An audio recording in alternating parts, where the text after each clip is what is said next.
സംസ്ഥാന സ്കൂൾ കലോത്സവത്തിന് തിരശ്ശീല വീഴുമ്പോൾ അടയാളപ്പെടുത്തേണ്ട നിരവധി മനുഷ്യരുണ്ട്. അവരുടെ കൂടി കഠിന പ്രയത്നത്തിന്റെ ഫലമാണ് കലോത്സവ വിജയം. പകലന്തിയോളം പണിയെടുത്ത് ആ മനുഷ്യരുടെ അനുഭവങ്ങൾ കൂടി കേൾക്കാം.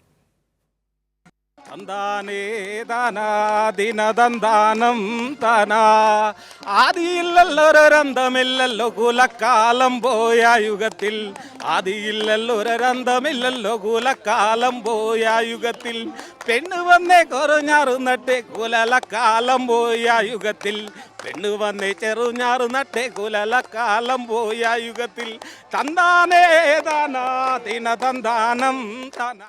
നല്ല അനുഭവമാണ്. ഞങ്ങളെല്ലാവരും കൂട്ടായിട്ട് പ്രവർത്തിച്ച് ഓരോരുത്തർക്കും ഓരോ കാര്യങ്ങളാണ് തന്നിട്ടുണ്ടായിരുന്നത്. അതനുസരിച്ച് നമ്മളെ സാറുമാരാണ് ഇതിൽ ഏറ്റവും ഹൈലൈറ്റ് ആയിട്ട് നിൽക്കുന്നത്. അവർ തരുന്ന നിർദ്ദേശങ്ങൾ നമ്മൾ പാലിക്കുന്നു എന്നുള്ളതേ ഉള്ളൂ.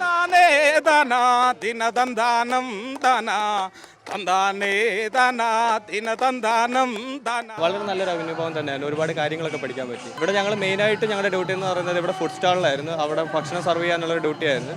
പിന്നെ ലോ ആൻഡ് ഓർഡറിലും ഉണ്ടായിരുന്നു. അതുപോലെ തന്നെ ഗേറ്റ് ഡ്യൂട്ടിയിലും നമുക്കുണ്ടായിരുന്നു. നമ്മളെന്ന് പറഞ്ഞാൽ പ്ലാസ്റ്റിക് കൊണ്ടുപോകണല്ലേ ഓരോരുത്തും ഇടാതെ തിരിച്ച് കൊണ്ടുപോകണ രീതിയാണ് നോക്കുന്നത്. അതിനാണ് നമ്മളെ ഡ്യൂട്ടി ഏൽപ്പിച്ചിരിക്കുന്നത്. സോ അത് നല്ലതായിട്ട് ചെയ്തെന്നാണ് നമ്മളെ വിശ്വാസം. കുറ്റമറ്റ രീതിയിൽ ഒരു വിവാദവും ഉണ്ടാകാത്ത രീതിയിൽ നടത്തണമെന്നുള്ള ഞങ്ങളുടെ ഒരു ആഗ്രഹമായിരുന്നു. ആഗ്രഹം സഫലീകരിക്കാൻ പോകുന്നതിൻ്റെ സന്തോഷത്തിലാണ് ഞങ്ങൾ.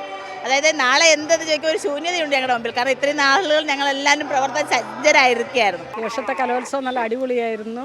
എന്തായാലും മുമ്പത്തേനേക്കാളും കൂടുതൽ നല്ല രീതിയിൽ തന്നെയാണ് നടന്നത്. എല്ലാത്തിനും നല്ല സഹകരണത്തിന് നന്ദി. പിന്നെ ഞങ്ങളെ കൊണ്ടുള്ള സഹായങ്ങളും ചെയ്തിട്ടുണ്ട്.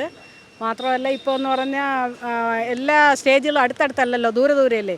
അപ്പോൾ മറ്റു വിഷയങ്ങളൊന്നും ഉണ്ടായില്ല. തിരക്കിൻ്റെ കാര്യത്തിലായാലും എല്ലാം ഞങ്ങൾക്ക് നിയന്ത്രിക്കാൻ കഴിഞ്ഞു. എല്ലാം നല്ലതായിട്ട് നടന്നു. മാനേജ് ചെയ്തിട്ടുണ്ട്. ക്രൗഡ് മാനേജ്മെൻ്റ് ആയാലും സ്റ്റേജ് മാനേജ്മെൻ്റ് എല്ലാം നല്ല രീതിയിൽ, പിള്ളേരുടെ പ്രകടനമായാലും നല്ല നിലവാരം നോക്കുന്നുണ്ട്. എന്തായാലും നല്ല വിജയം. പൊളിയായിരുന്നു.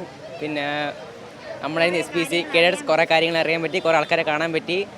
പിന്നെ ഇവിടെയാണ് കുറേ പേരെ പരിചയപ്പെടാൻ പറ്റി. പിന്നെ ഫസ്റ്റ് ടൈമാണ് ഇങ്ങനെ വരുന്നത്. ഡ്യൂട്ടി പ്ലാസ്റ്റിക് അറസ്റ്റ് ഉണ്ടായിരുന്നു. പിന്നെ സെക്യൂരിറ്റി ജോലി ഉണ്ടായിരുന്നു. പിന്നെ ആൾക്കാരെ നിയന്ത്രിക്കാനുണ്ടായിരുന്നു. ഫുഡിൻ്റെ ഇതുണ്ടായിരുന്നു.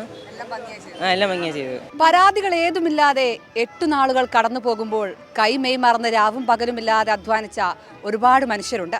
ഈ വിജയം അവരെ കൂടി അടയാളപ്പെടുത്തുന്നതാണ്. ക്യാമറമാൻ അഖിൽ ഷായോടൊപ്പം അർച്ചന വിനോദ്, കൈരളി ന്യൂസ്, തിരുവനന്തപുരം.